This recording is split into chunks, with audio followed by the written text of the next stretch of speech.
Wewe ndio unasema, sasa ndio nakuuliza na mimi. Mimi ninavyo. Ila yeye bora. Nyie si ndio mnasema yeye bora? Sasa kwa mimi nisemaje na mimi? Wote bora. Si ndio maana mimi golikipa nimesajiliwa Yanga. Wote bora.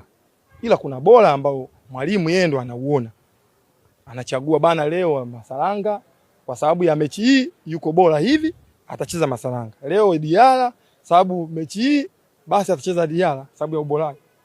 Najua nyie waandishi wengi mna mambo yenu binafsi. Napenda kusema hivyo.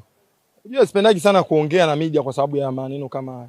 Unajua kila mmoja ana mtu wake anayemkubali. Wewe mwenyewe kuna mtu wako unamkubali. Kati ya mimi, Msheli na Diara kuna mtu unayemkubali. Uongo. Hiyo ndo tabu sasa. Inakuja kwa upande wangu mimi, labda naweza ngasema hiyo ndo tabu yenu.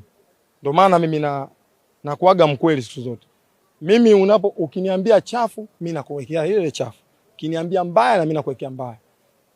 Diara ni golikipa mzuri na ni golikipa bora. Lakini pia Msheli ni golikipa mzuri na ni golikipa bora.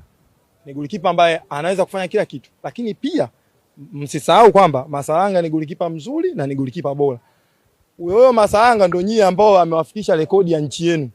Mimi nimefikisha rekodi lakini nyie mnanitangaza. Mnasema akifikisha mtu mwingine hapo mnaongea. Mnasema nini? Kwa kuna vitu vingine ndio maana sipendaji kuongea sana na waandishi kwa sababu najua kuna wengine wanatumwa na watu, kuna wengine wana watu wao ili mradi kutuchafua sisi. Lakini yote kwa yote sisi ndio kazi yetu.